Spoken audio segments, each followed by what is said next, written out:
गेल्या वर्षी हातकणंगले तालुक्यातील इंगळी गावात सहामोठ विहीर या ठिकाणी विहिरीचे कठडे कोसळून एक अपघात घडला होता। त्यावेळी कठडे शेजारील दुकानही या विहिरीत कोसळून लाखो रुपयांचं नुकसान झालं होतं। सुदैवाने या अपघातात कोणत्याही प्रकारची जीवितहानी झाली नव्हती। या कचलेल्या विहीर रस्त्यालगत असल्यामुळे रस्त्यातील काही भाग या विहिरीत कोसळला होता व गावकऱ्यांनी वहिवाटीसाठी अनेक अडचणींचा सामना करावा लागत होता।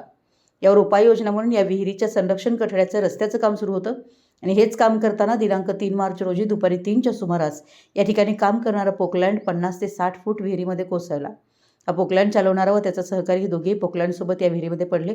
प्रसंगावधान राखून चालकानं सोबत असणाऱ्या सहकार्यास विहिरीतून बाहेर काढलं व त्यामुळे सुदैवानं कोणत्याही प्रकारची जीवितहानी झाली नाही।